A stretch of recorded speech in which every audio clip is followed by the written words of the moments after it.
Hi, y'all, and welcome to tonight's live stream. This may be one of the most bizarre trials I've ever seen. Opening statements were Friday, and today is Wednesday. There were Saturday was a half trial day, so we have had all those days of testimony. And since then, Richard Allen has just been bizarrely absent. He hasn't been mentioned at his own trial until finally today. But that was for just one topic, and it was his own lawyers who mentioned him. It was the cross-examination of a prosecution witness, and frankly, I'll leave it for you to decide when we get there, but I'm not sure which side he was on.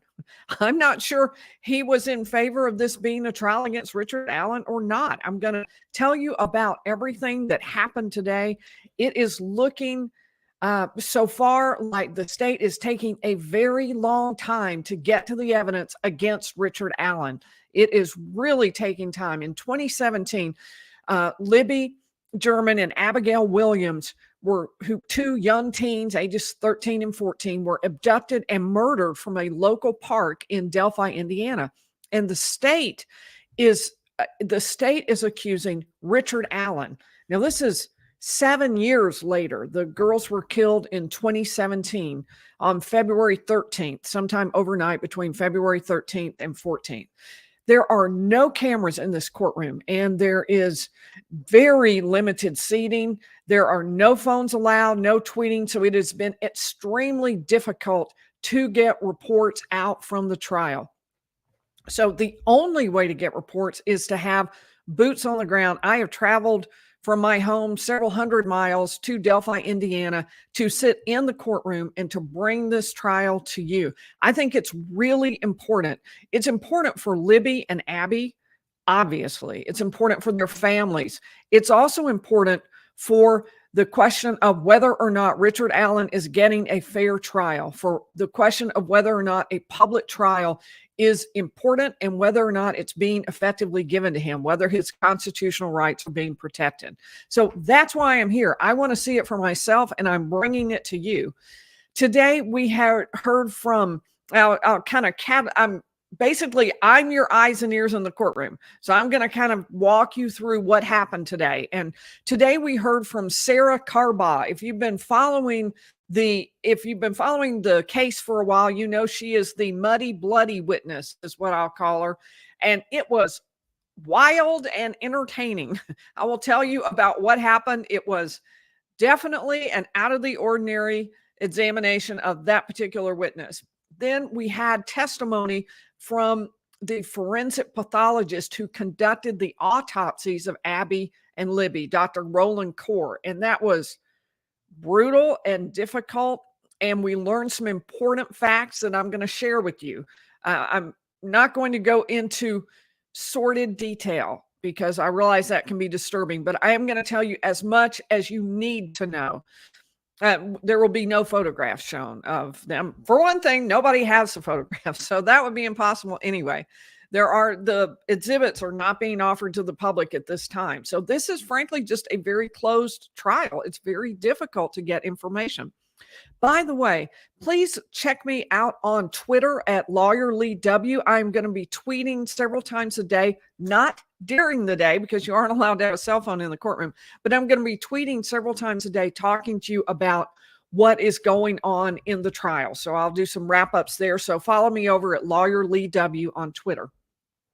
X. Did I say Twitter? How long have I been around? X. Sorry. All right, so let's get started. I want to say a shout out to the first 5, but I had to reboot my computer. So I think the first 5 I have are not the first 5. So surprise to these 5, and I'll try to catch up on the other first 5. Maybe Marlon can get that to me. Marlon's one of our moderators. Marlon and mamapinks, fantastic, great blessing to the channel. So the 5 that I have are Joby Ream, KS, Paige McLean, Polar Bear says yummy. That's a little frightening. And Jason Robbins.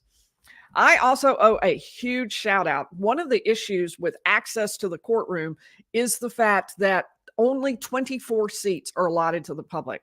And there is way more interest than that in this case. That doesn't even cover all the media. Only about half of the media gets seats on any one day. So they're lining up too.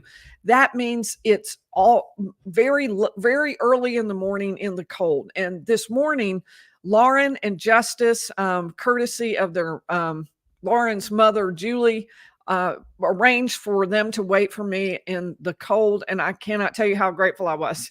I was really nearing the end. And tomorrow, Michael is going to be helping me out. So thank you so much. All right. So that is, let's get started on the notes. And remember, there are no cameras. So it's old fashioned pen and paper. So I'm going to be going through this for you. Sarah Carbaugh lived in the Delphi area near the Monon High Bridge Trail and had almost daily visits to the trail with her dogs. That's where Libby and Abby were abducted from. And it was also where their bodies were found in a slightly more, a significantly more secluded part of the park, but it wasn't all that big a distance from the parts that were more occupied. So she said when she was 16, she would cross a bridge, but not as an adult. She said she did it 3 times over the course of her lifetime. And the 3rd time she crawled her way back. It's very frightening. It's a frightening looking place. She didn't know Libby or Abby. She said she walked on the trail. She did not walk on the trail that day, but she drove by in her red Saturn to scope out parking spots, thinking, well, maybe she would. She ended up passing 3 or 4 times, and that's confirmed by video camera from the Hoosier Harvest Store, which is off to one side of the entrance of the park where Libby and Abby entered, the Mears entrance.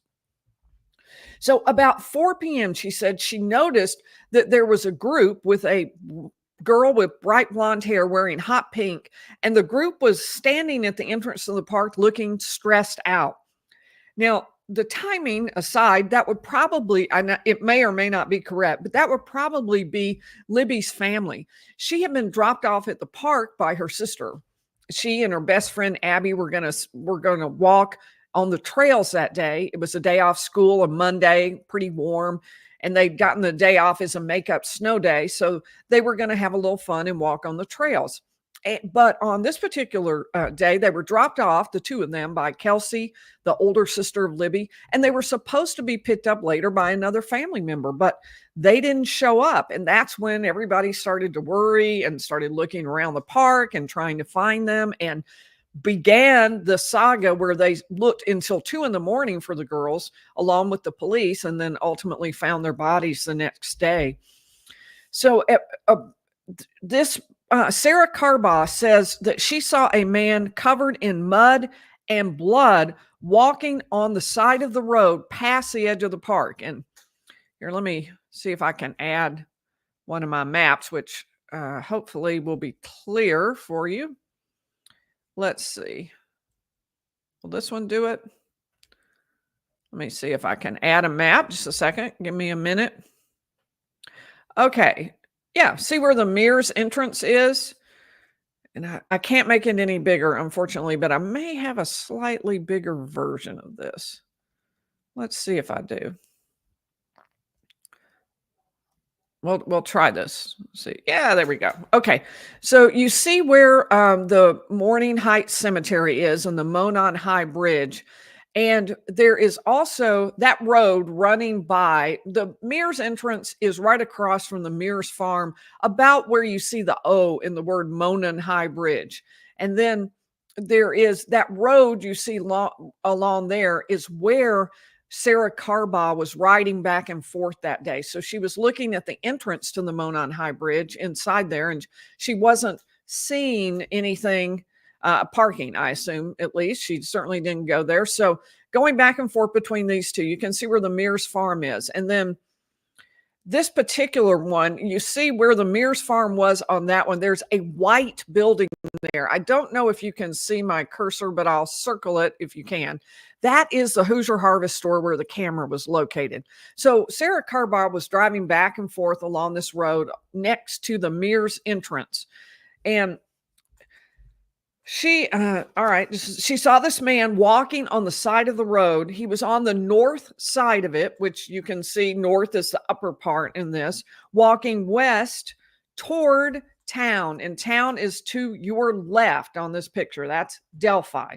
So he was walking in that direction. She was headed in the other direction. She was headed east. And she said he didn't make eye contact with her.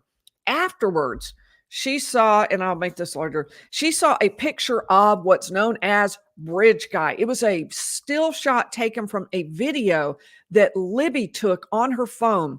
She had the unbelievable presence of mind to take a photograph as they were being abducted. And not just a photograph, she took a video, and we saw it for the first time in its entirety yesterday. It was at trial. I have that on yesterday's video.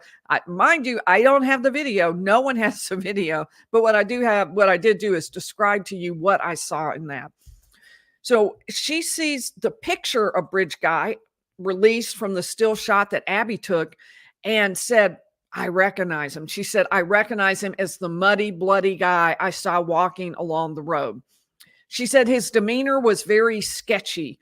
He was walking head down, and she actually stood up and kind of showed how he had walked and in front of the jury. She said his hands were covered in mud. That underneath it, I'm sorry, that was probably his pants. I wrote hands, but I bet it was pants. Pants were covered in mud, and underneath it was blood spots. And that obviously drew my attention. She said, I thought he fell down the cliff or the hill.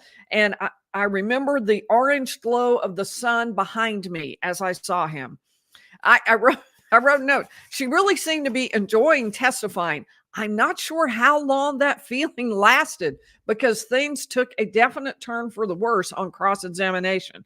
But to continue what she said she saw the picture of Bridge Guy and she recognized him, but she didn't go to police. Then 3 weeks later, she called the police. Why wait? The prosecutor asked to go ahead and get it out there. And she said, well, she was traumatized by murder and she was just having a moment and thought she just wasn't sure what she had seen.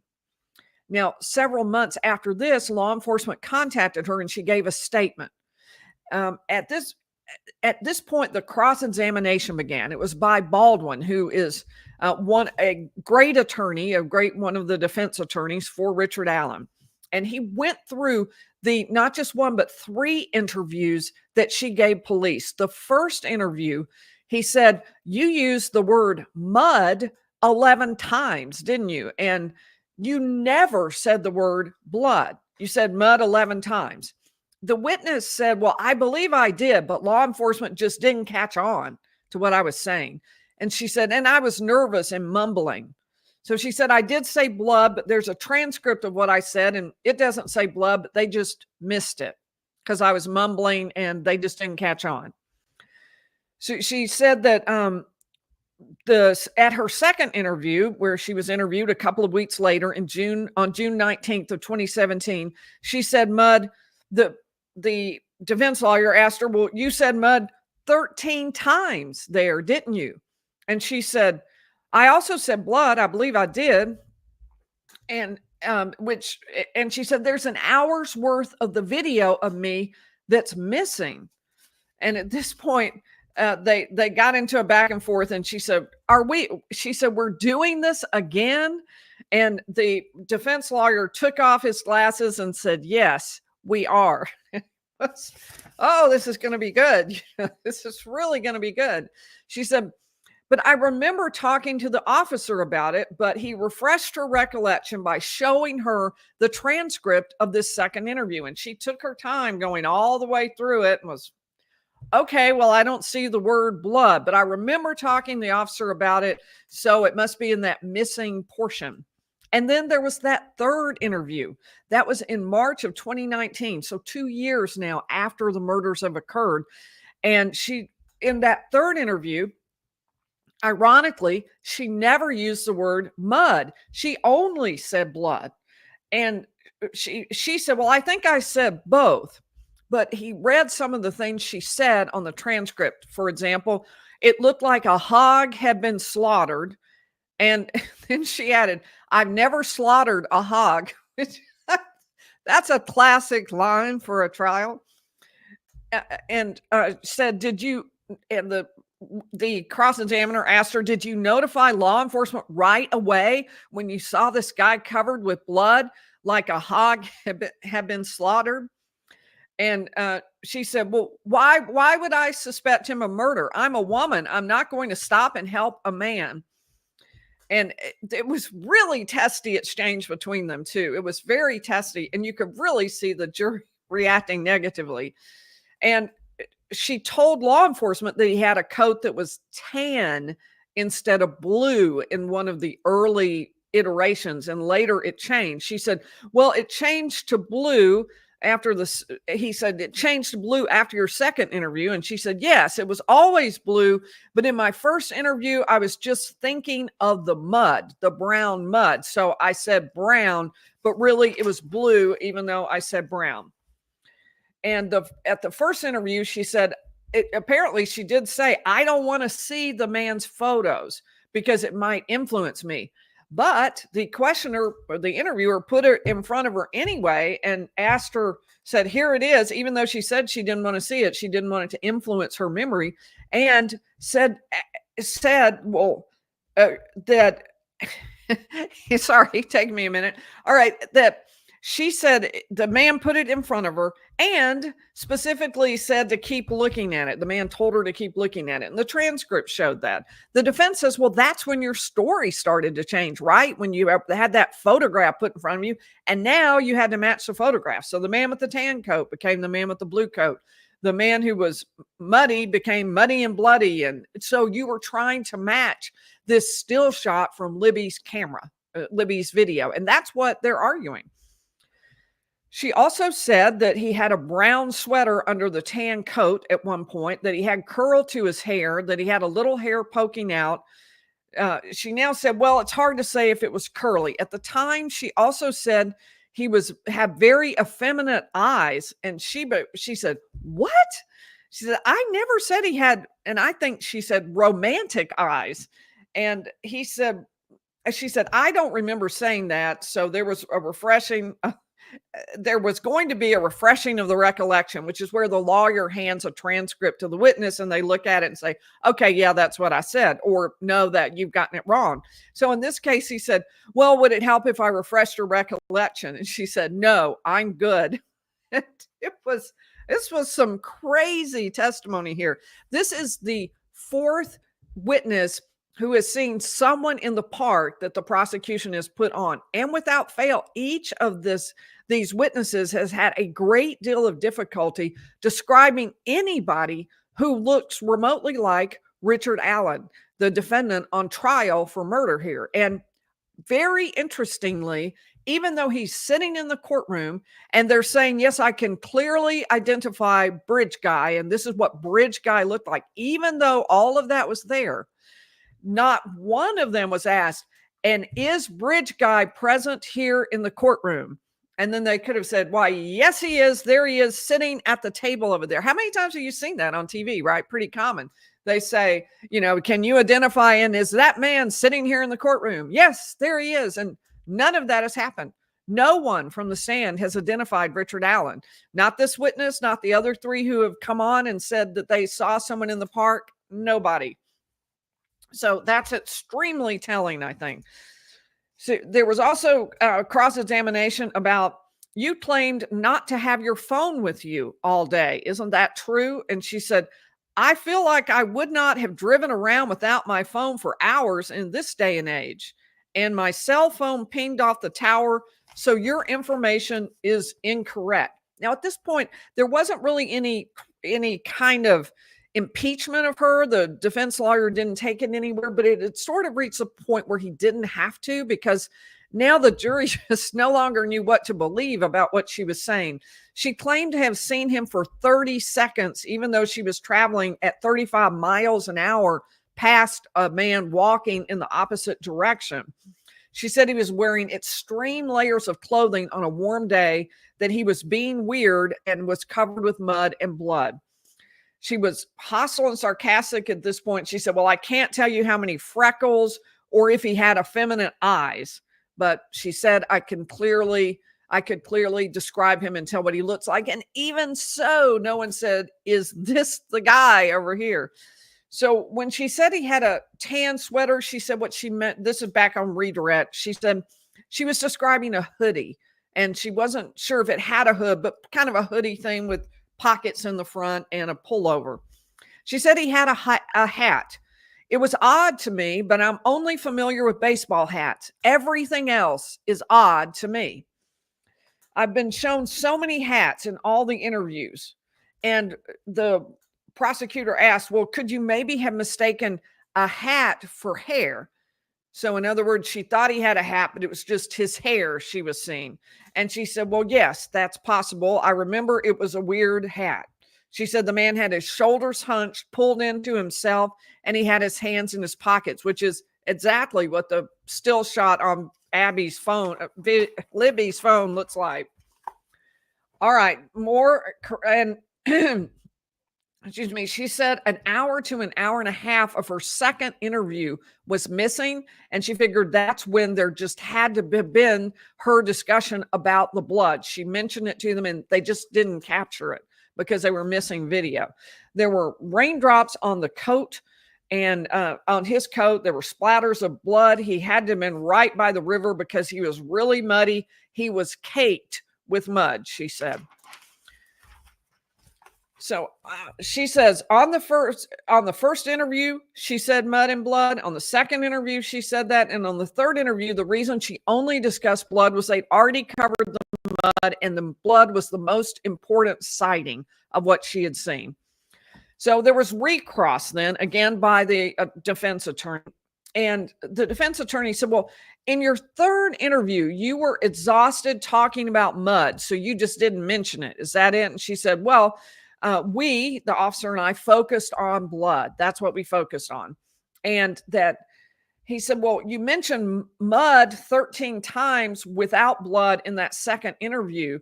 So in that second interview where you say part of it was cut off, what you're saying is you mentioned nothing but blood. And at the moment it was cut off, that's when you suddenly began to talk about blood. And he said, we have to just take your word that there's not mud but blood, even though you only said mud in the part we have. Do we just have to take your word for it? Then there were a few questions for her from the jury. The jury is allowed to ask questions here. What was your age in February 2017? And she said she was 27, 28. How wide is the road? And she said it's narrow it's a 2-lane road and a little bit narrow. So if two big trucks were to pass each other, they would get their tires off on the road. And can you describe why you thought that there were blood spatters? And her answer was, because I saw blood spatters. How did you know they were blood spatters or splatters? I'm not sure which they asked. And she said it stood out because they were still fresh, and he had whitewashed jeans, so it made it stand out. So that's how she knew for sure it was bloody. How close was the man to her? She said less than 3 feet away. And the cross-examination was, well, you previously said 20 feet. And she said it was 3 feet. And then she got pretty angry and said fairly loudly, I didn't take a ruler out and say, hey, you're not standing, I think she said 17 inches away from me. No, I was driving. So she was yelling. She was very defensive. And the jury, I think, clearly reacted in a negative way. That's 4 strikes on those witnesses for the defense. Not one of them has come through with a solid description connecting Richard Allen to the person they saw in the park that day. Now, Richard Allen, mind you, admits he was in the park that day, but he obviously says that he was in the park that day. He had nothing to do with the murders, and he left before the murders occurred. We are going to be getting heavily into the timeline since mercifully someone is going to be standing in line for me tomorrow. I'm going to be working tonight on the timeline. Tomorrow night, we will have the detailed timeline that I'm going to be working toward. And we have some brand new information today that I'm going to be adding in. You're about to hear it pretty soon. So the next witness, and I have numerous people I need to thank. I need to not miss that. Nana, thank you so much for the super sticker. And Joby, I appreciate that very much. And you were one of my first 5. I don't know if you were or not, but thank you both ways. Allison, Set up a YouTuber support service for the trial, sell sandwiches and water. She's also an entrepreneur and holds cell phones. There you go. People can run down, grab their cell phones really quick. Great entrepreneurial activity, Allison. I agree with you. Oh, and Joby is a new member, and so is Trina Sloan and Sean Patrick, Compassionate RN, and Lily and Dave Elliott. This is awesome. So many new members. I'm so glad to have y'all. Super sticker from Wilmatic. Jill Stroud has been a member for 8 months. That's like forever. We started our membership about 8 months ago. So that is really cool. Mike, thanking me for helping Andrea. Waiting to be awake just to say thank you. Oh, that's really nice. Thanks, Mike. Well, it's mutual. There's lots of help going on. Andrea has bionic ears for hearing the softest spoken witness. So there's a lot of what did you get here? What did you get there? What was said here? So it's really been useful. I mean, the people in the courtroom really have a desire to get the reporting right and to make sure, and that kind of cuts across all people. People are always talking back and forth. I've really enjoyed, I was sitting next to Lindsay, who works with Hidden True Crime today, and she's great about notes too, and talking to Lori from there as well. Anyway, fantastic group, and it's been a really good experience getting to know people. All right. From a retired Arkansas trial lawyer. There you go. Oh, thank you, Marcia. I appreciate that so much. All right. Well, I'm going to stop doing that so we can dive back in, but I do appreciate it so much. Katie, thank you. I appreciate it very much. Oh, wait, that reminds me. A shout out to Sarah. Special shout out to you. Glad that you've been watching for a long time, and you will know who you are. All right, so let's move into Dr. Roland Core, semi-retired forensic pathologist. That means he does autopsies. He was so soft-spoken. He was incredibly hard to hear, so much so that the families complained they couldn't hear what on earth was being said. And we had the judge's first ever apology. I'll have to get to that. Wow, that was a moment, a definite moment when Judge Gull apologized. So what he told us was, and I've cut it down, like I said, we are not going into gory details, but there are parts that you have to know to understand the case. And that's exactly the part we're going to focus on and talk about. Abby, he said, was 64 inches. This is really hard for me. Where I come from, it's inches, but I'm trying hard. And weighed 95 pounds.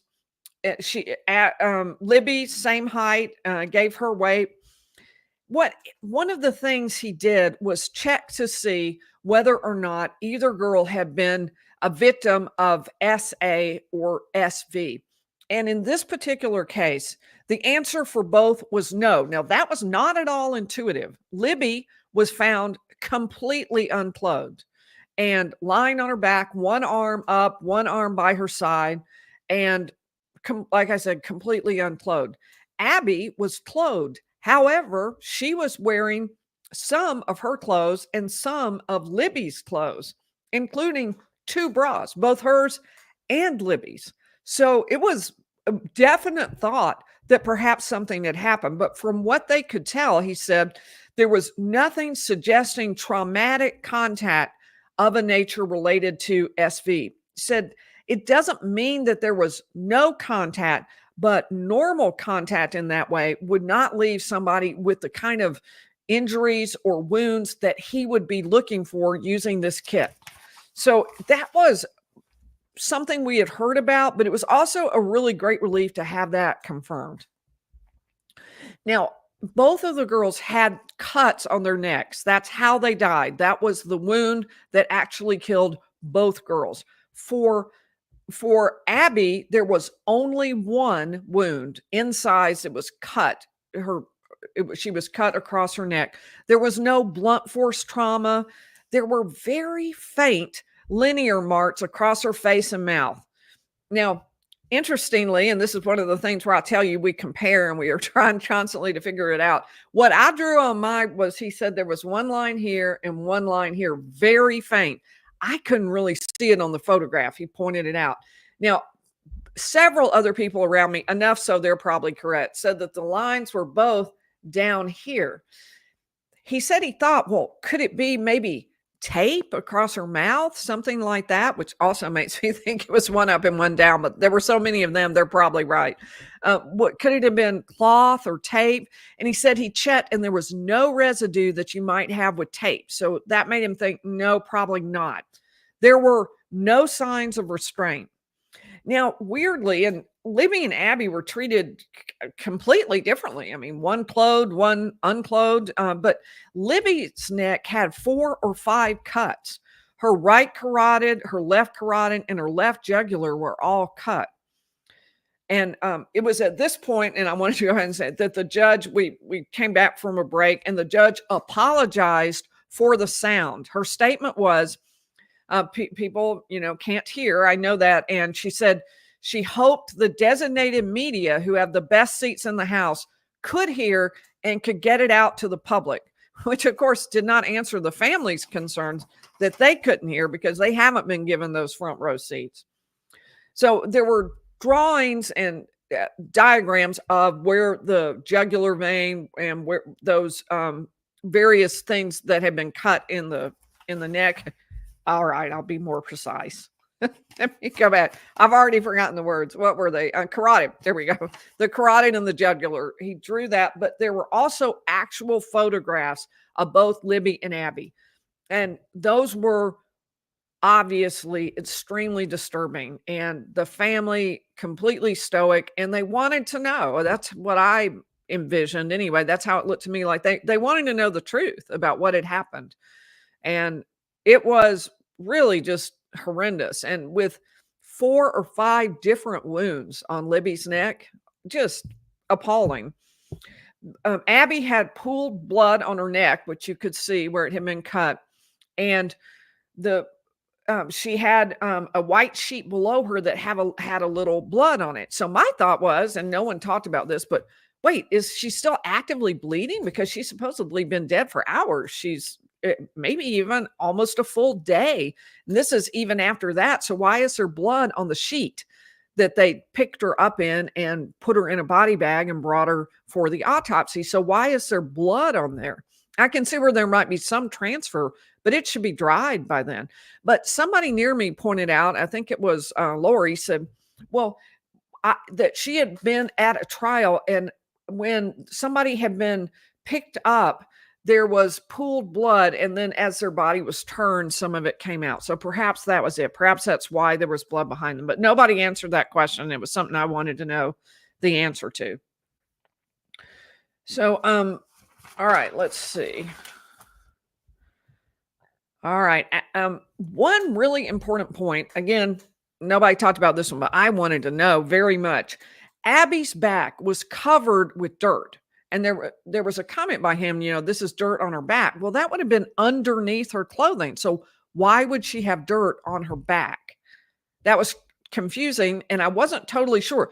Was this really a picture of Libby, or was there? And so it could be my mistake, but it could have been the witness's mistake as well, because Abby shouldn't have had dirt on her back because she was wearing clothing. And you would think by the time she was laid out, she would have been wearing that. There were questions earlier about where was she dressed, and they weren't able to say it was right present in that spot. She had been on her back for a long period of time, and this has to be Abby because it was all about Abby right here.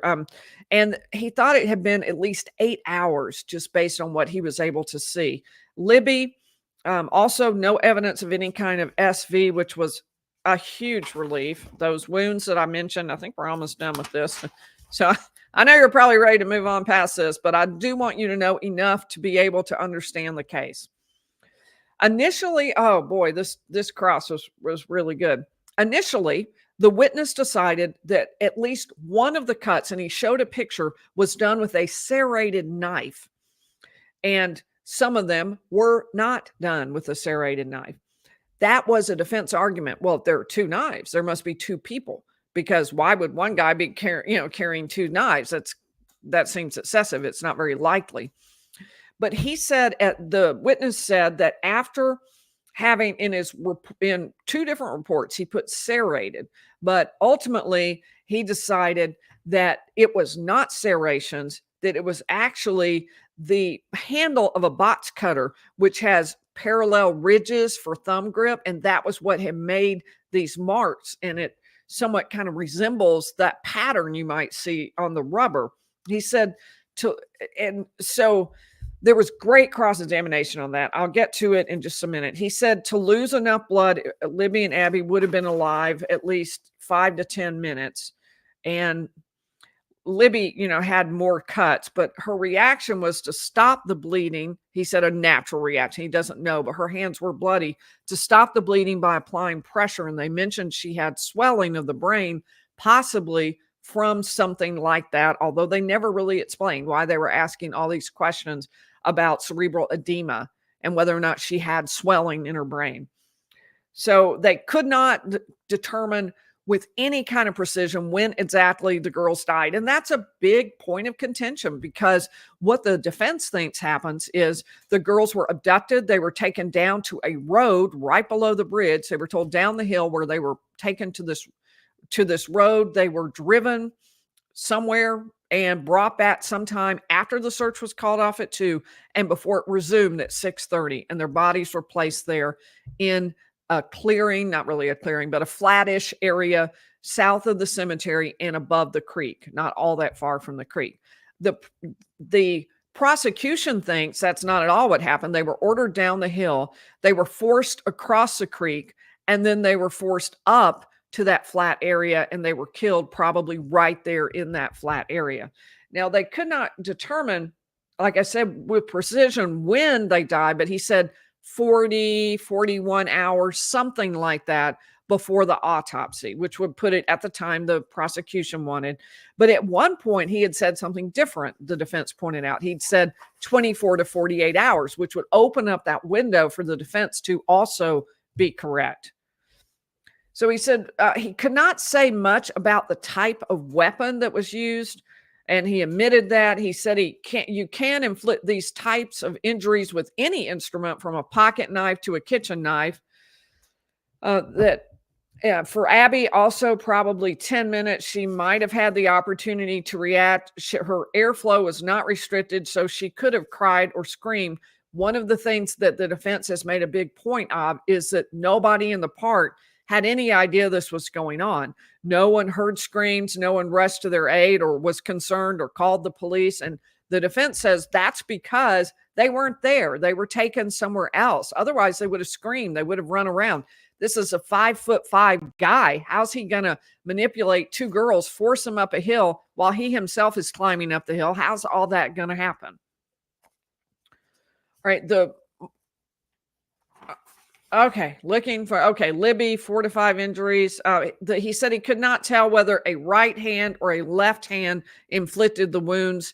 If that had been obvious, then it might have indicated 2 people had done it or 1, but we aren't able to tell that. And he was asked about why he had not redone his report when he decided maybe it was not a serrated knife after all. Instead, it was the box cutter. And he just said, well, maybe he should have at some point after he'd been badgered about it, but for a while. But he had given this, he talked to them about it, and at no point had he ever changed what he had said in those early reports and what he had told them. So the defense was clearly upset that there was this change in testimony at trial. All right, zipping through my notes. And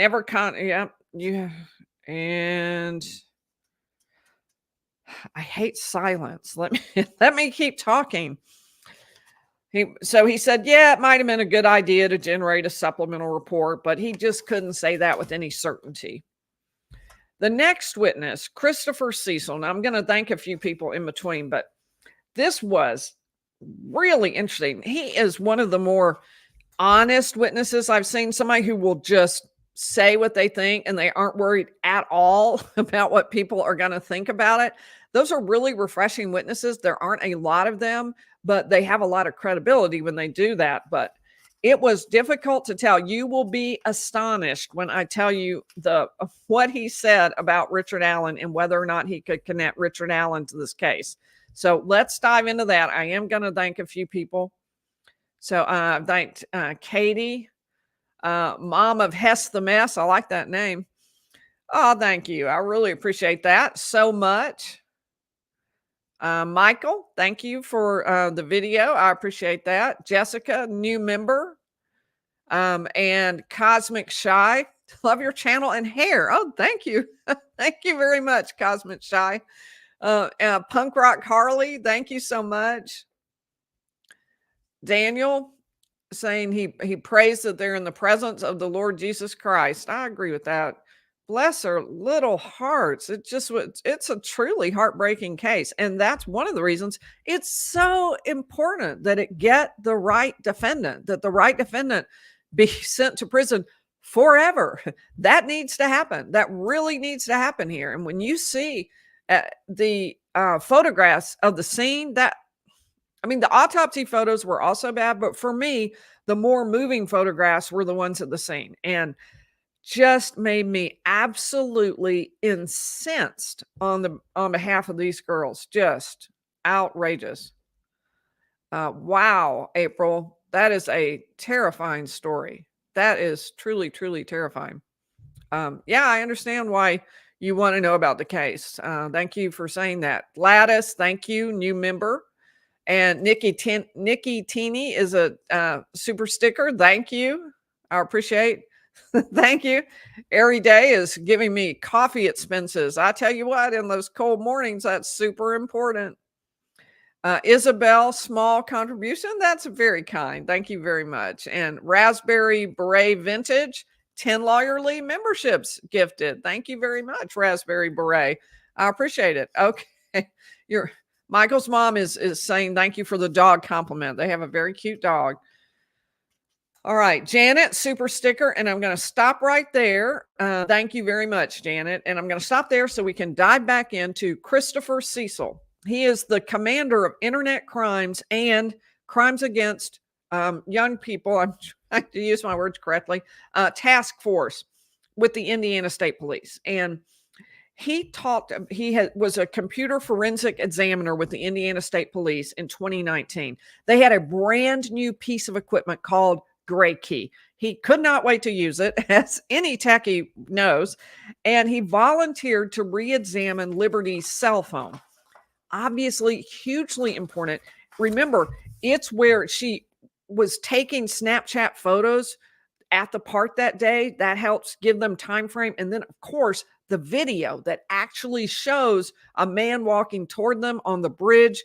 There's sound on it where you can hear.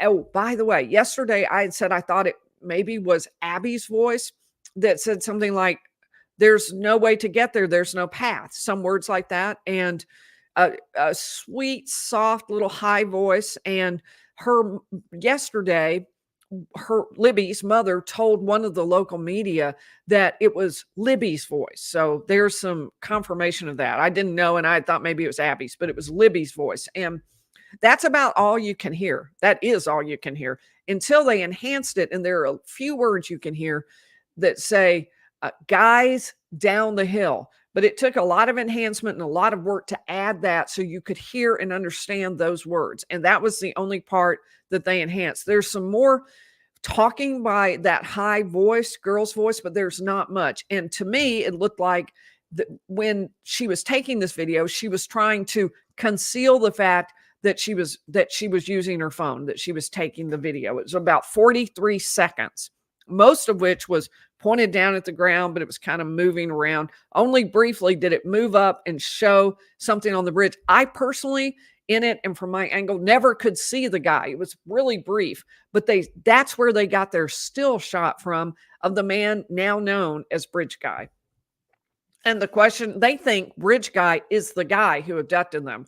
In his opening statement, the attorney for Richard Allen said, you aren't going to know that based on the video. You're not even going to be sure the guy on the bridge is the one who says the words, guys down the hill. It may be someone else who says it. So, and I can't really answer that because I never saw the guy on the bridge. That's how quick it was.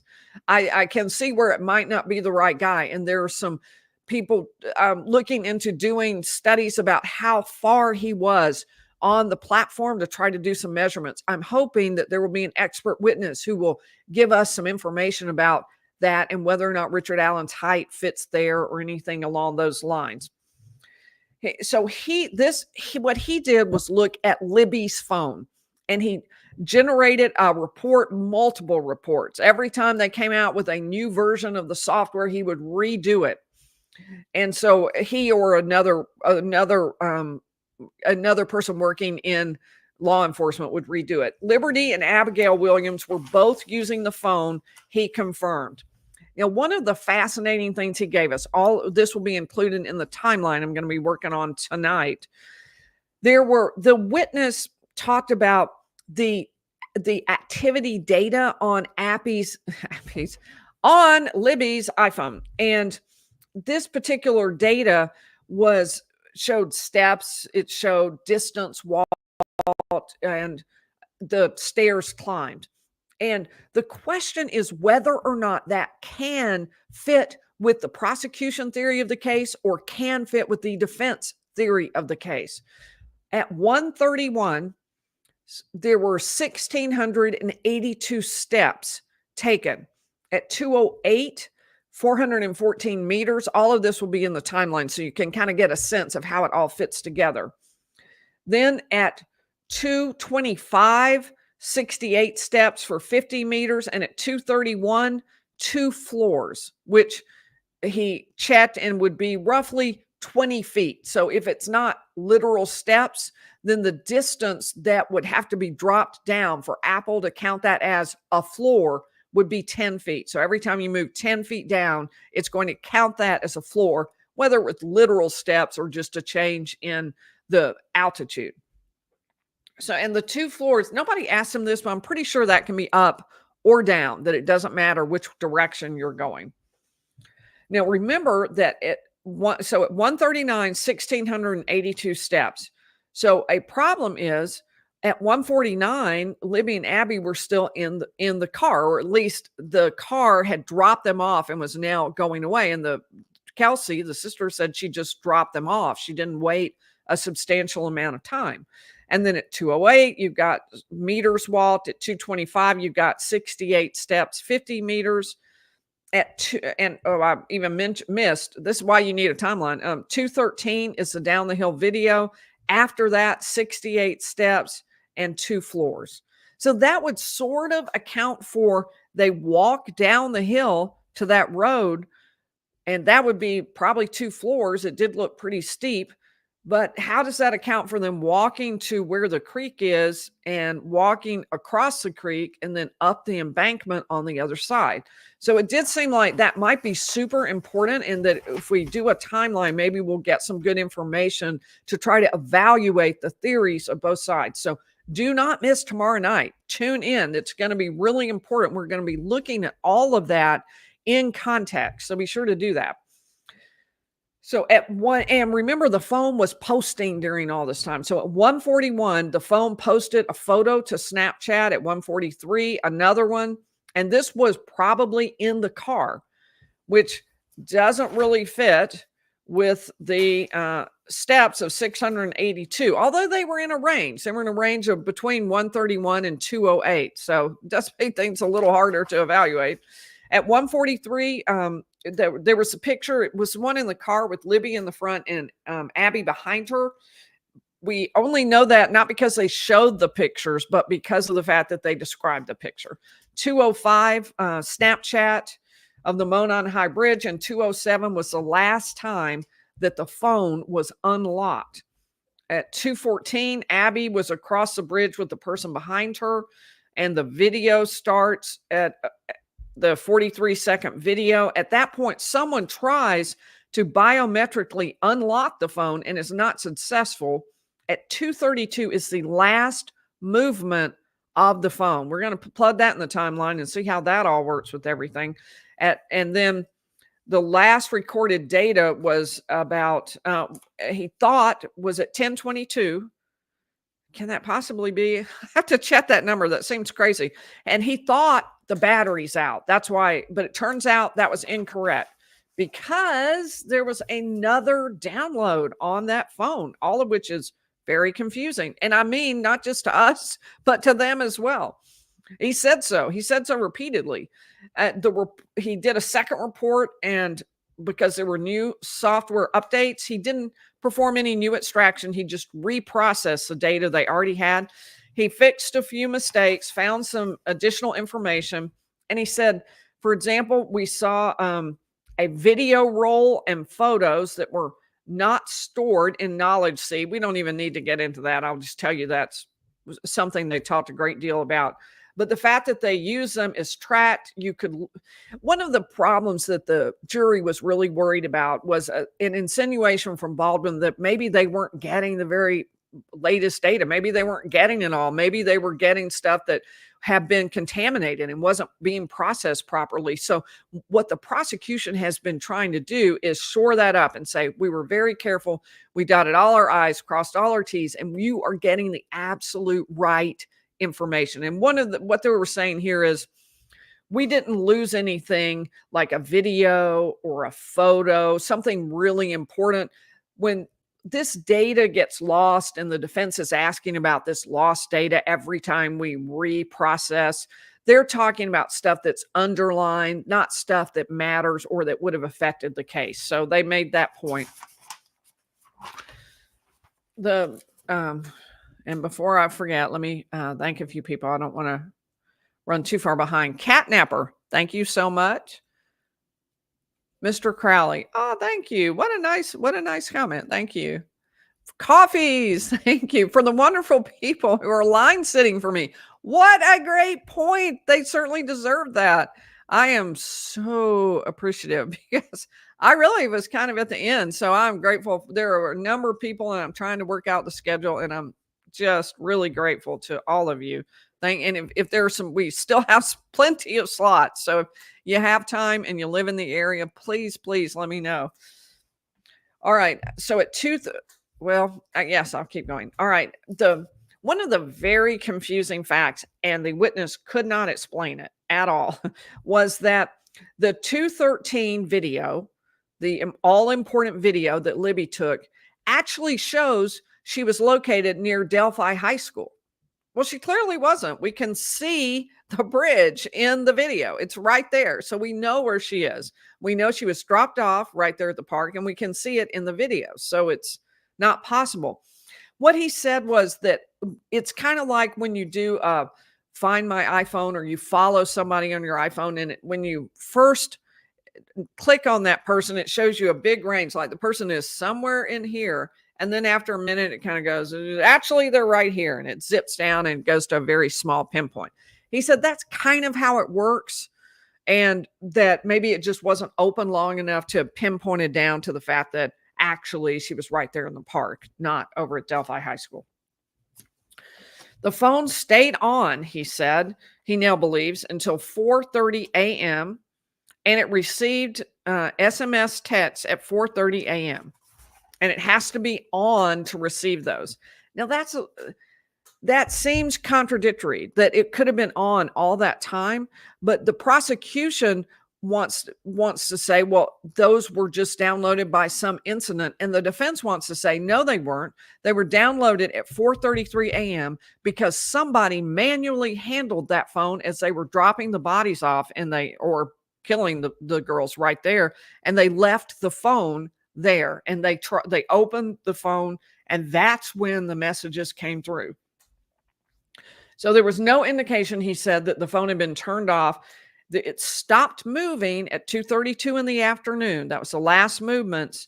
And which does that mean? Anyway, we'll get into that in our timeline. And 4:33 a.m., the messages come through. So is that possible? At 2:13, she is recording this video. She's recording the video of the guy on the bridge walking toward them and saying, how's she going to get down there where he wants her to go? Because that's going to be, there's no path. How am I going to do that? And then at 2:32, the phone stops moving. Well, we know the phone was found under Abby's body. That is a really short time, from 2:13 to 2:32. To do all of that, get the girls down the hill, across the creek, up the embankment, because it's not right there. It's a little ways down. I mean, it's not just right present there. I don't actually know how far it would be distance-wise, but like I say, it's a ways. And is that possible? Could they have done all that between 2:13 and 2:32 when the phone stopped moving?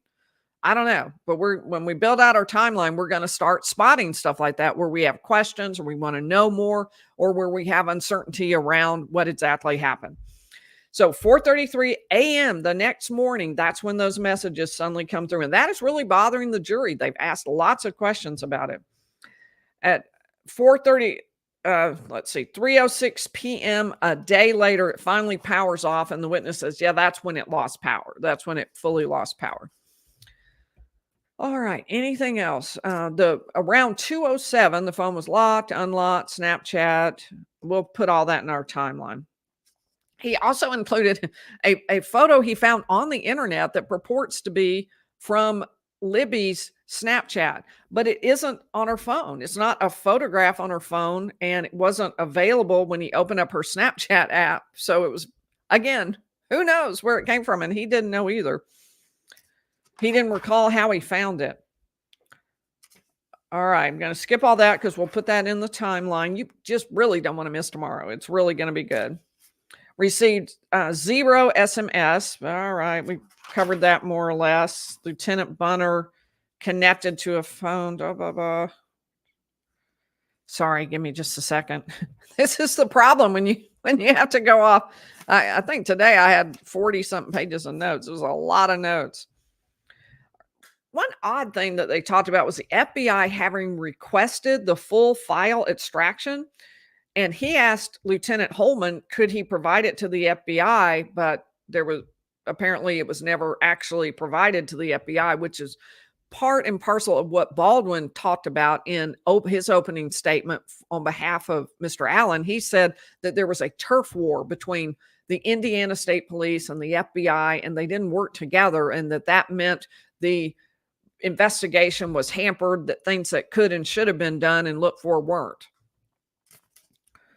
All right, let's see what else. Oh, and here we go. The moment we've been waiting for. So on cross-examination, the defense asked, well, isn't it true that you also looked at Richard Allen's phone? Ding, ding, ding. The first mention of Richard Allen, I think, since opening statement. Not one mention of Richard Allen. I was surprised they didn't even object beyond the scope, even though he's the defendant. And so the question was, nothing on any of these devices ties Richard Allen to Abigail Williams. Isn't that true? And it's 23 different devices from his home that they looked at. And the witness said that's true. And nothing on any of these devices ties Richard Allen to Libby German. True. And nothing on any of these devices ties Richard Allen to the murder of Abigail Williams. True. Or to the murder of Libby German. True. And like I said, this was a witness who's just, he just tells the truth. He isn't somebody who sort of shades things. And what he was saying was there was no history of connection between the two of them. He hadn't been texting Libby German, or he hadn't been sending Snapchat photos or following Abigail. None of that was happening. He didn't have a connection that they could see or affirm. There was nothing to indicate he had done the murders that they found on his device. Nothing to indicate that he knew the girls that they found on his device. And like I say, they analyzed 23 different devices. The number of jury questions was enormous. I'm thinking they had a stack of papers that came from the jurors after this, and they go over. They meet at a separate table. They play this sound in the background. It took them forever to go through all these and decide which ones were appropriate that they could ask. And they asked a lot of very technical questions. I won't read them all, but I'll just give you a flavor of them. That they wanted to know, the jury did, who was depicted in the Snapchat on the Monon High Bridge. And there was no one in the one picture he had talked about at 2:05 p.m. And in the first report, what are all the blank spaces under events? They wanted to know, are you blanking stuff out, keeping us from knowing it? And he said, no, it had to do with the battery, I guess, being low or something. The juror, another was, how does the phone get calls and texts and stuff, but not get SMS messages? without a signal or a Wi-Fi connection? I don't know, he said. Did you check to see if AT&T had cell tower issues during this period of time? Which was an interesting question. He said, no, they hadn't checked. He said that the Snapchat does not save updates to a story, which could be a reason that things were gone, but the photo should have been on the phone. So a little confusing there. He said that if you, can messages be sent by cellular service? Yes. How much data is lost if the phone powers off and stores a month of records? He didn't know if there are cumulative data for 30 days, from how much do you lose? He said he didn't know. Did the method one extraction? That was a do not know. It went on and on, a lot of things that he didn't know and that the jury wanted to know, but they were, some of them, extremely technical. Clearly, some of the jurors have a lot of technical background and knowledge, and they were asking a lot of those kinds of questions. The jury really, really wants to know how on earth those messages downloaded at 4:33 a.m. That is going to be a huge issue for the jury. Super important. Both sides will need to hit that hard in order to convince the jury, because they don't get it. And of course, that's what the defense is pointing out. Why would this doesn't make sense? All right. Anything else? What happened to the health data, they asked, between 2:18 and 2:25 when the phone wasn't detecting movement? And he said it's just a matter of there not being movement, not data that's missing per se. And then one question was, how did you determine Mr. Allen had no connection to Abby or Libby?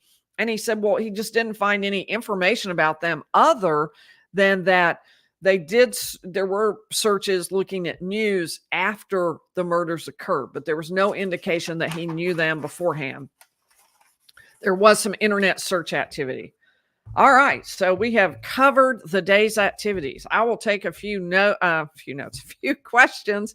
Obviously, I'm getting tired and tired. I'll be punch drunk on some of these, I'm sure.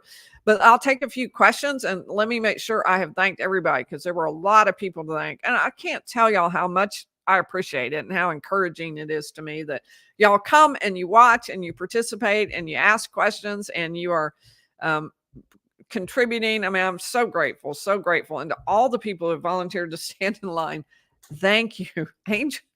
Angels, I'm so grateful, so grateful. Okay, Bon, thank you so much. Jaded Bell, another new member. That's wonderful. Vesper, I appreciate it. Truth Exposed. Oh, good heavens. That sounds horrendous. I can certainly see where you, that is terrifying. Okay. Court K, you're welcome. And Truth Exposed, I'm so sorry that happened to you. Catherine Hargrave, thank you. Oh, I forgot to say, if you have a question, put question marks at the beginning of your question, and it will give me the best shot at finding it in there.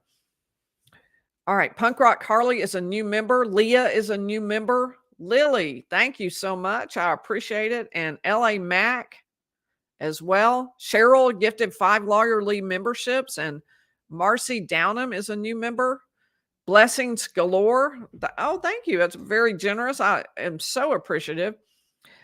Joe Berard, super sticker. Thanks, Joe. And Daylily Wellness is saying, will the defense call Keegan Kline about the fake profile? One of the potential suspects vetted in a serious way by the prosecution, by law enforcement, is a man named Keegan Kline. He is now serving prison. He received a 43-year sentence for SA, I guess I would call it, against children. I'm trying to think of words I can use that are safe, safe for YouTube. And so anyway, for really photographs and things like that, inappropriate photographs. So that's what he was accused of, and is in fact, he pled guilty and is serving a lengthy prison term. He had been in contact with Libby and became a central suspect for law enforcement. I did a video on that. You can go back and look at that. As far as whether they'll call him, the judge has ruled out all of Richard Allen's third-party culprit evidence. In legal terms, what that's saying is that the judge has said he can't present evidence that other people committed this crime. She said none of his evidence was strong enough. This despite the fact that law enforcement intensely investigated several people and hasn't really ruled them out as suspects for any reason. I've said I think that went too far. I don't think that should have happened. All of his third-party culprit stuff being removed. But so as far as Kay and Klein testifying at trial, I don't think so. But will he testify in a proffer? That's a separate situation where the jury is out, not present, and then evidence is presented to the judge. In theory, the judge could change her mind, although she's made a firm statement that she's not going to admit it at trial. But at a minimum, it creates a record which can be taken up on appeal so that the appellate court knows what the evidence is and can make a ruling with some intelligence, with understanding what exactly is going on there. All right, so good question. Let's head back over, and I should have checked where I was, but I'm going to zip back and see if I can find where some of the question marks are and how far back it goes. I'm just going to have to start like right here and just pick a spot because we have a lot of messages. All right. Oh, I'm looking for those question marks. Oh, there's one. What were the jury questions about the phone? I read a bunch of them. There were a bunch more. Some of them were highly, highly technical, and sometimes I understood them. Sometimes I didn't even know. But I think I read most of the ones that I at least understood. There were things like, could Snapchat pictures not exist depending on the way they were posted? And he didn't really follow that. He said, I don't know. There was at least one picture he could not recover. And he didn't know why he couldn't get that picture. He wasn't clear why it wasn't in the camera right there on the phone. It should have been, and it wasn't, or it should have been in the Snapchat app. Now, it could not have been posted to her story, and I don't know Snapchat, but apparently if it's in your story, it lasts for a certain amount of time. If it's not in your story, it lasts for less. I could have that backwards. Many of you will know far more about Snapchat than I do. All right, does the app give us start and end times for 2 flights of stairs? And it's during the period of time, he explained. So it doesn't mean that from 2:25 to 2:32, it took you that long to walk 2 flights. It means that during this period of time, you did walk 2 flights, but it could have been at the beginning, at the end, or in the middle. There's no way to know, or it could have been spaced out over that period of time. I think that pretty much is it. Hopefully I covered at least most of them. All right, looking for those question marks at the beginning. I saw a bunch, so I may have zipped past them. Oh, I see. I went all the way up. No wonder y'all weren't asking any questions. Okay. Mango Tango. Did Libby's phone get texts and calls until it turned off at 10 p.m.? Yes. It continued to get texts and calls, but it did not get those SMS messages until 4:33 a.m. And is there somebody in the chat who knows why? Let us know. I'm mystified. So is the witness. And so there is no answer right now for how or why that happened. Did anyone notice IHV Shandards? I'm not sure if I got that right. Anyone notice or will testify to a notable change in RA behavior between the murders and his arrest? Yes, there will be testimony from a number of witnesses, including the prison psychologist, including probably his wife. And there are going to be a number of people who are going to be testifying about the medication he received, the treatment he received in prison. We were told in opening statements, we're even going to see video of what his prison conditions were like. So we are going to hear a lot about that. Richard Allen confessed repeatedly to these murders, but he didn't do so except in a very limited period of time. Now, yesterday, some exhibits from the preliminary hearing this summer were finally made available in the courthouse in Fort Wayne, which is not where we are. We're down here in Delphi for the trial. And those exhibits included a written statement by Richard Allen, a note that he wanted to confess, and he wanted to confess to the families or confess for the murders of Libby and Abby. There was a written note from early March. I think it might have been the 3rd or the 5th. So that will, without question, be coming in during the point in time when the prosecution submits these confessions. That was early, and I think before he had received the first dose of Haldol. So hopefully we'll build out our timeline bigger and bigger as we learn more facts, and that'll be one on there, and we'll be able to try to track those confessions. The prosecution says he said, I didn't do it. He was treated horribly for a period of time. Then he broke, confessed. And then when that bad treatment stopped, he stopped confessing and said, no, I never did it. So will this March timeframe throw off their argument if he hadn't yet been given this Haldol? And was he still being treated badly? We're going to find out more about all of that. Coming up soon. Was Richard Allen there? Yes, he is there each and every day as a defendant. He has to be present. His wife and mother are also present in the courtroom each and every day. So let's see. Who is this? Anita B. What about his phone? Where did it show him? We don't have a lot of information about what it shows yet. All we got was that little bit that it did not connect him to Abigail or Libby. That's the little bit we got today. Just definitely not where the prosecution wants to end with one of its witnesses, but that's how it ended. That is, or how the cross-examination, that first one, did. Tabitha asking me about whether I think others are involved. I always try to hold off saying what I think until we kind of get through trial. I try to be as neutral as possible, giving you the facts and just presenting them to you with some analysis of kind of legally how things are headed. But I try to let you make your own decision. So I will say what I think, but I will wait to do that so that everybody feels comfortable coming, that they're going to get as unbiased, objective facts from both sides as I can possibly give you.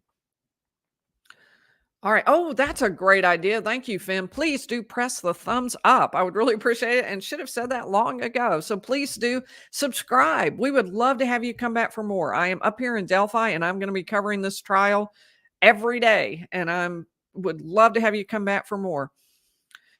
Modern Soul asking me, have you seen any evidence that implicates the defendant? Not yet. In fact, the only witness to mention the defendant said that there's no connection between the defendant and those two girls who were murdered. That's the only witness to mention his name so far. So if the trial were to stop this second, it's looking good for Richard Allen.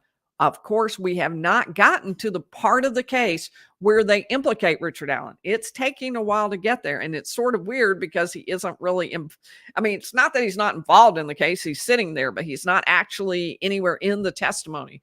It is a really different, weird trial. Do you feel the prosecution is lacking in evidence pointing to the defendant? Yes, so far, but that's because they haven't gotten to it yet. I think they will get to it.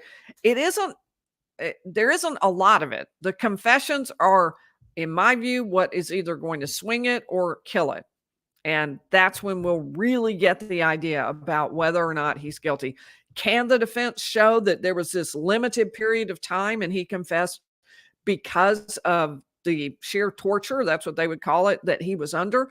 Or is the prosecution going to be able to prove he tried to confess because he had found Jesus and, I don't know, lost it at some point in time, but he found Jesus and just wanted to clear his soul, bare his soul of what he had done? We will find out that opinion. Step, since the one witness said part of the video of her was lost by law enforcement, can the defense bring up the other missing videos? Good question as to whether or not there would be a door open there. And I think there probably would be. I think there would have been. So we'll see if it comes up at any point. It has to be relevant at some point, but I would think it would be.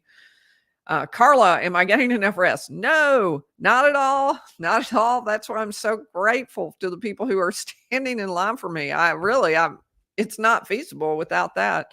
And I wasn't doing that before. And when y'all started volunteering, I was just overwhelmed. I mean, it's crazy. It's wonderful. RC, is someone jealous or angry about the close relationship Libby and Abby had? RC, I don't picture it being that. They did have a beautiful relationship. So cute. Well, the best little story is about how Libby had her phone be able to be unlocked by Abby because she didn't have a phone. So they could both use their fingerprints and use her phone. So cute. But I don't picture this being a kind of crime that would be by someone who would be in that right frame to be jealous of their relationship. That would be somebody maybe their age, like a young teen. This is just not a young teen crime. I just can't picture it. Amber Ann, how can RA defend the confessions without taking the stand? I think the way they would do it is through his wife, his mother, and through the timing. I think they don't plan to put, well, my guess, they don't plan to put him on the stand. That's what I would assume. But because all he could say is, yeah, I went crazy. What they'll do instead is offer, for example, the prison psychologist to say, yeah, he was so nuts, I had to give him Haldol. He was having so many troubles that I was really concerned about him. I saw him deteriorating. I saw him disintegrating. And therefore, when he began to decompose mentally, I knew that I needed to give him this medication. And I felt like he was not in his right mind. That's the kind of testimony I think they're going to offer to defend against those confessions. The so-called bullet they don't have anymore. Didn't it get destroyed in testing? There hasn't been any testimony about that, so I don't know the answer. They talked about packaging it so neatly. I didn't get the impression it had been destroyed, but then they did compare it to his gun, so maybe at that point it was destroyed. All right, we'll take I need to come back over here. Where was I on? Daylily. Gretchy Mama. Nancy Grace mentioned that he confessed with the use of a box cutter. So that has not been mentioned yet. It is true that he is said to have confessed to using a box cutter. And that was why some of the questioning around the autopsy was so important, because a box cutter clearly doesn't have a serrated edge. And their own autopsy report said serrated edge, said it twice. And so the defense felt it had a really strong argument. This box cutter thing was false. It was a serrated knife that actually was used, and therefore it couldn't be just Richard Allen, or it couldn't even be Richard Allen. This whole box cutter confession was false. Now that the witness has changed his testimony and is now saying, well, I don't think it was a serrated knife. I think it was the ribbed rubber handle of a box cutter that made this mark here. Now that has created a problem for them, which is why they went so hard on the cross-examination of the man who did the autopsy and who changed his testimony really at the last minute there. All right, we'll do just a couple more. Gosh, we've gone long, but it's a lot of fun. Jody Vanover, possibly the phone was put in airplane mode by the killers. Could be. And somebody took it away from her. It could be. Lorena, do you think Libby's comments about no path, etc., were her way of giving clues to what was happening? See, I hadn't even thought of that. That's a great point, Lorena. Yeah, I think it definitely could be. And makes a lot of sense. And I think it was also her way of kind of being practical. Okay, you want me to go there? Are you, come on, there's not even a path. It makes no sense. I think stalling, I think all of those things, it could be all of that. She clearly had a lot of presence of mind. That's what I will say about that young girl. She is really brave. Leslie Jacobs, do you know why the prosecution is calling witnesses that claim to have seen Bridge Guy, but then describe him as not resembling Richard Allen? How do they think this will help their case? It is a huge mystery. I do not understand it. All of these witnesses came on and said they had seen Bridge Guy, and they were real sure it was Bridge Guy. And their descriptions have changed dramatically or have nothing to do with Richard Allen. And the initial descriptions had nothing to do with Richard Allen. Young, tall. Once she said, I only came up to his forearm. I mean, he's giant. And Richard Allen is only 5'5". So none of these descriptions really fit or make sense, and they don't hang together. So yes, I think it was this whole section was a real mess for the state. I don't think they have any good, clear eyewitness testimony that links Richard Allen to this case. And how do we know that? We know that because not one of those witnesses mentioned Richard Allen. He's sitting right there in the courtroom. They're saying they saw Bridge Guy. They're saying they recognized him from the blurry photograph that was distributed. And none of them says, yes, I recognize him. And there he is. Not one. And that alone is pretty telling. Did they recover? Calls asked me, did they recover the 70 days of missing interview tapes, or were they mentioned in court yet? They have not been mentioned in court, and they haven't mentioned about whether they were recovered, but I don't think they were or will be. I think they're just gone. I don't know if they will mention that at all. Part of that related to the lost interview, for example, of Brad Holder. He was one of the third-party culprits that Richard Allen wanted to point to, and the judges said none of that is coming in. Has there been mention of any similar crimes or disappearances in the area? The answer is there aren't any similar crimes or disappearances in the area. It was generally a very safe place. There's one exception to that, and it doesn't seem to be connected or really similar, but there was the death of 4 young girls in a fire nearby, but it doesn't seem to have any connection. It was an arson fire that was located nearby in this area. All right, and we'll do a couple more questions, as I said, and I am looking right now. Was there muddy on either of the girls, one of the girls' clothes? So Libby, as I said, was not wearing clothing, and she had a lot of mud on her back. I don't think there was significant mud on either girl's clothing, now that you mention that, but there was testimony that the clothes that Abby had on were very wet. And they were wet up to a line, a specific line on both the shirt and the sweatshirt. The implication of that is that she walked through the water, that she crossed the creek. And that creek coming up to, yay high on her, got it all wet from that point on. But what that would mean is she had to have been wearing Libby's clothes for them to have a similar line as she walks across. By that time, she was already wearing Libby's clothes, which would mean that the clothes exchange had to have happened before that. Libby's shoe and some of her clothing were found in the creek. The whole thing is really strange. It's really difficult to figure out exactly what on earth went on. You can tell it's horrible, but it's hard to know, to figure it out. That's a good question, Allison. Any information in Richard Allen's phone? Where does it place him that evening? We don't know. All we know is that there was nothing that directly connected him to the murders or to the 2 girls. We got that statement straight from the man who analyzed his phone. Was there any jury reaction when Richard Allen's name was finally being brought up? Hoogie Buns asked. I didn't notice any particular reaction. It certainly was not favorable testimony for the prosecution, but I didn't notice a visible start or anything like that. Were the girls' fingernails examined for DNA? Well, one of the things he mentioned was that they normally take fingernail clippings, but he said that Abby must have been a nail biter and her fingernails were super, super short. There wasn't enough to be able to get fingernail clippings from them, so they couldn't do that.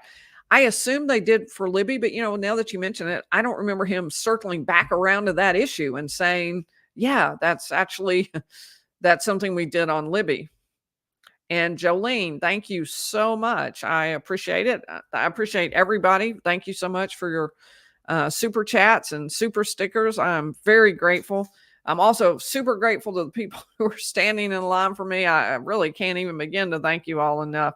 So I will look forward to seeing you tomorrow night. Don't forget, timeline, you don't want to miss that. I'm going to go live at 7 or as close to it as I can possibly get. I'll be giving you an update on what happens tomorrow, and we will be diving in on the timeline and watching stuff as it unfolds. So I will look forward to seeing you tomorrow. Don't forget to like and subscribe.